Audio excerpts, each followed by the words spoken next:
going to turn it over to Ken Gosh because we always like to follow up feel-good things with Ken. Yes, we've invited our colleagues at Legat Architect to come and give a brief update on the Lakeshore campus expansion project funded through the Capital Development Board. We have a board action item on today's agenda that talks about a change that we're making to our contract with the CDB, and we were hoping Jeff and Casey could walk the board through that.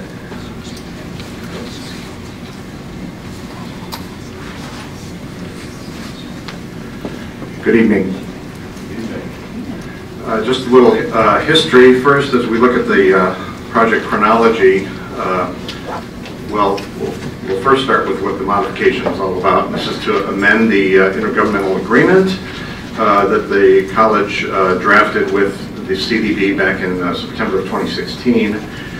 And the amendment is due to some programming changes on the interior of the building that happened as a result of the state budget impasse that resulted in a project delay. Actually, the project stood still for about 2 years, as well as during that time, the college also reconsidered the exterior design. And so this amendment is due to those changes. And as you may remember, we were at about 50% of design development in June of 2015 when the project was halted due to the state budget impasse. And so now the schedule's been affected.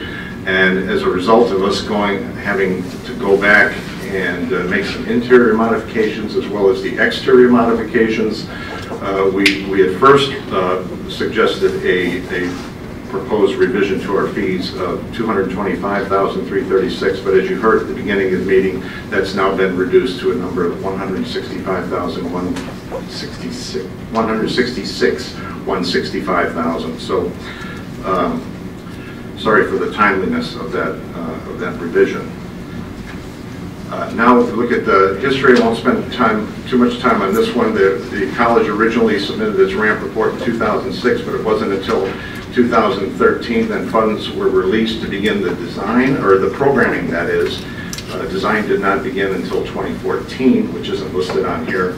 And then the schematic design was completed in February of 2015. And then a few months after that, when we were at about 50% of design development, the project was halted due to the, in June of 2015, due to the state budget impasse. So over a year later, in September of 2016, this is when the college and the CDB drafted the intergovernmental agreement to restart the project. That was restarted then in December, and we completed our schematic design revisions for the interior of the building only because, as you can imagine, after about 2 years of the project sitting still, some of the staff changed at the college, and of course we had to readjust now because the budget was still the same, and yet there was project inflation, and so we had to readjust the scope of the project. And so we did some things like increase classroom space and make some other revisions, which Casey will explain in a few minutes. But more recently,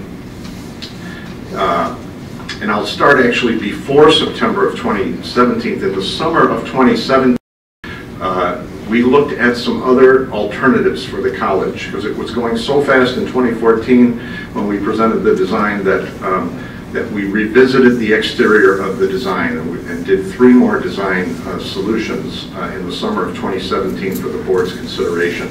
And in September of 2017, the board selected what's known as the traditional option at their board meeting in that month. And then in November, just this past November, we submitted our contract modification number 2 for not only the interior renovations, but also the exterior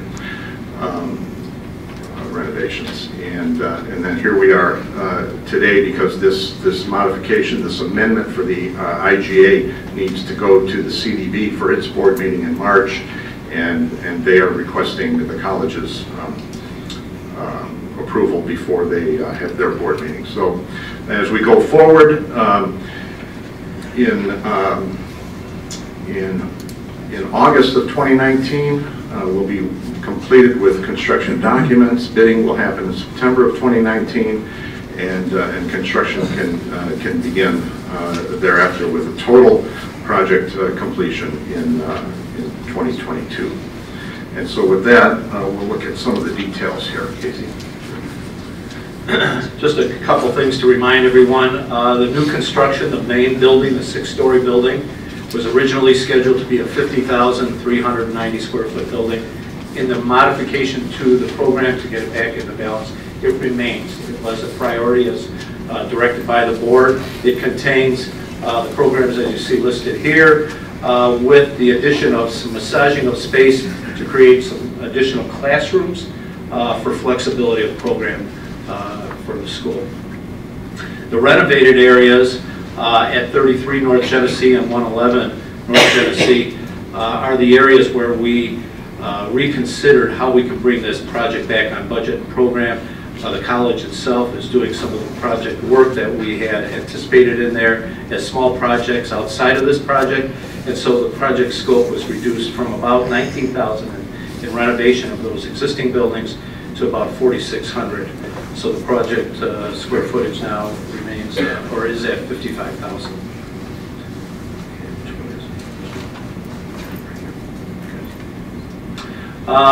Again, how does that place itself on the campus site?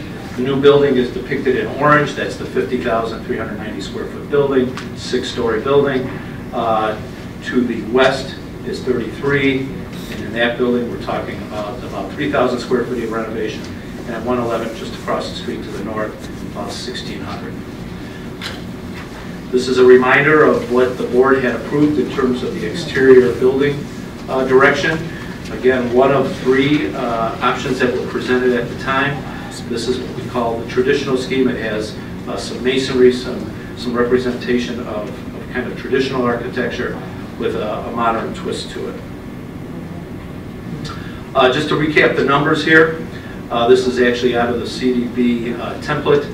What it shows is items 1 through 10 are kind of outside of the construction but related to the construction budget or to the total project funds. It includes land, movable equipment, art, the A&E fees, construction administration fee, which is CDB, and other costs. When we look at the total project funds from day one, the $47,900,000, that number has not changed and will not change. That is still the dollars we are working with. When you take away the call it the soft costs outside of the construction, you're left with about $38,700,000 hard construction costs for the project. And with that number, the number that's in the A&E basic service fee is actually representing the $225 that was originally proposed. So the difference, this roughly $60,000 that the adjustment that was made would actually either fall basically down to the variance line, giving us about $88,000 of kind of wiggle room in the construction budget. That's about it, just in a nutshell. Let's go back to this budget. So the 60,000 was changed from last week to tonight? Yes. And why is that money going to the variance? Well, it could either go on the variance or it could go into the construction costs. Why does it have to go into either one? You're just increasing the variance. You're not really reducing the cost. It's more money toward the building of the project. Towards hard construction costs, so it comes away from the soft costs. Yeah.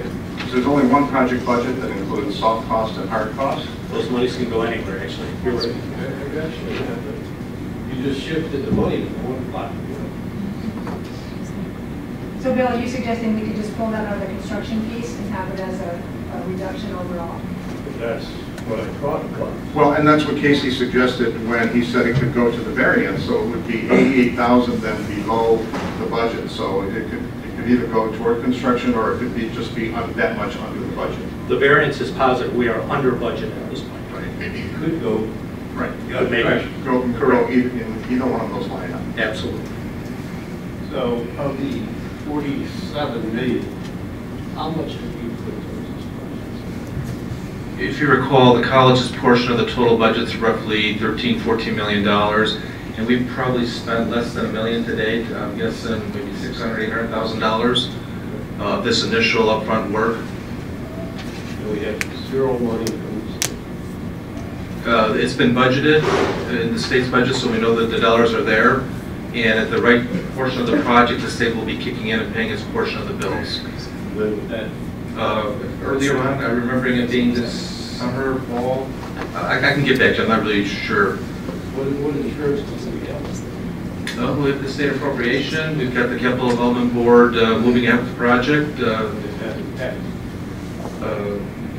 My understanding is that the funds that are appropriated for design, but they've not yet been released for construction. Until, it's my understanding, it's a cash flow issue with the state. They issue a series of construction bonds. When the cash is available and the projects line up with our spending needs, our project gets teed up. That's my understanding.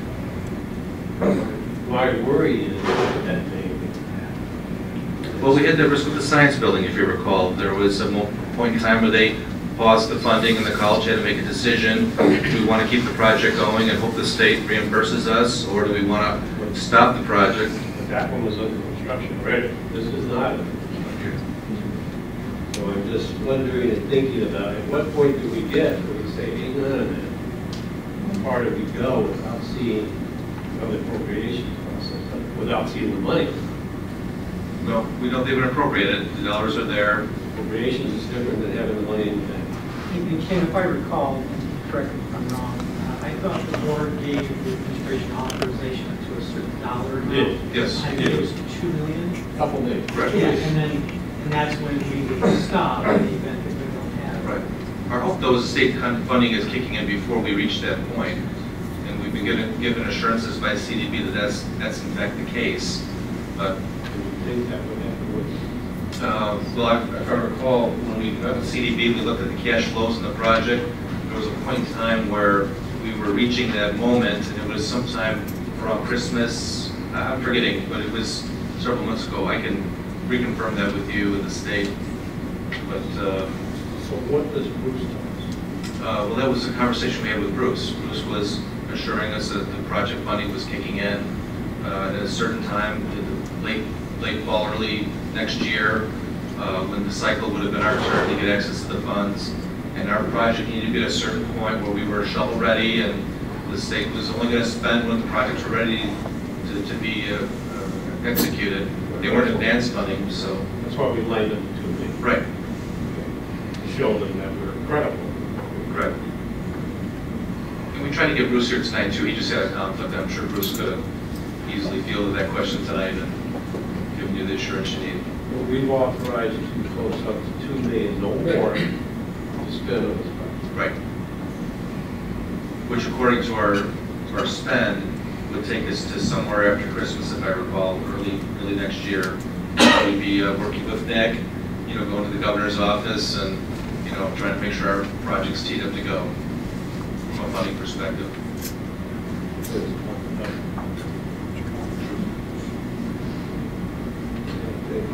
The one thing Bruce did share with me is the schedule. We go back here.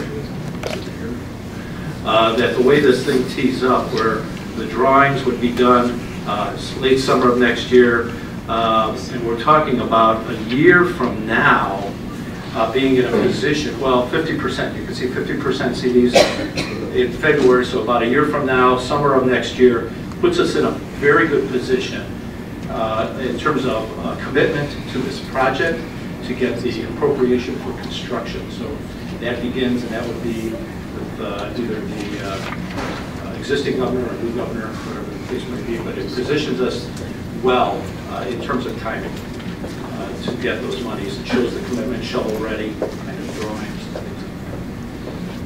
So, you mentioned this change in the dollar. This was part of the design change, too, part of the exterior of the building? Yes, what that comprises is, after some further consideration, I'm sorry for the timeliness on this, but after some further consideration, I just eliminated all of Legat Architects' costs for the exterior design. And because, as you know, we were at 50% of design development. We had already gone that far with one design and developing our final documents, our design development documents. That Was is that the original design?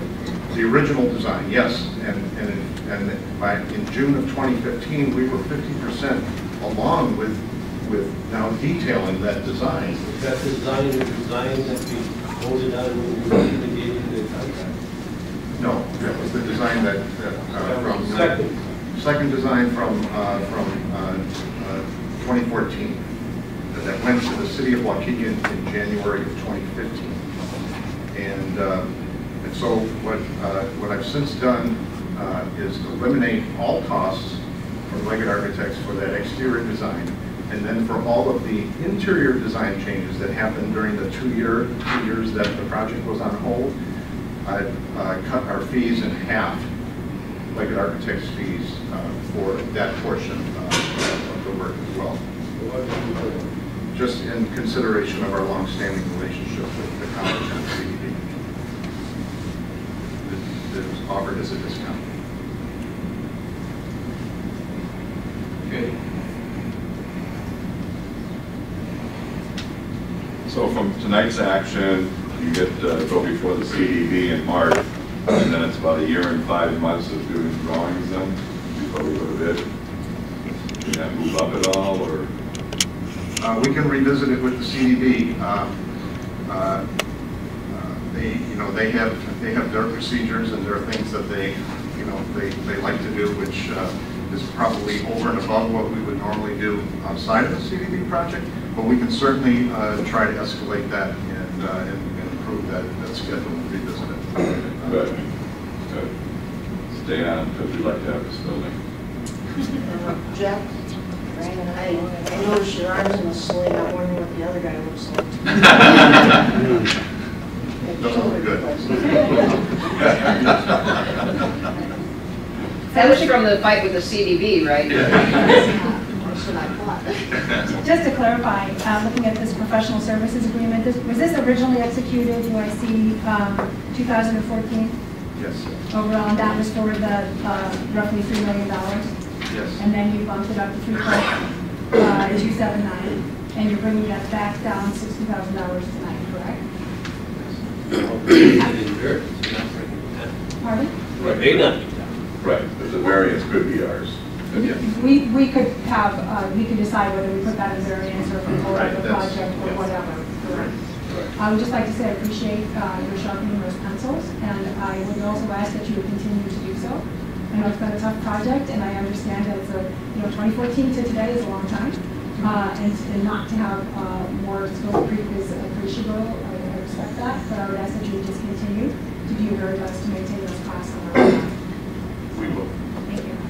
As far as the audience is concerned, a lot of those delays were from the city of Waukegan. We've been on this project right from day one, and it's been the city of Waukegan changing things and trying to move us to different places. And we're so happy to see Sam Cunningham, who likes to work with the college, so we're grateful for his work. Any other questions or comments? If not, thank you very much. Thank you. And that concludes your report. Thank you, Dr. Haney. Thank you, Jeff and AC. We appreciate it.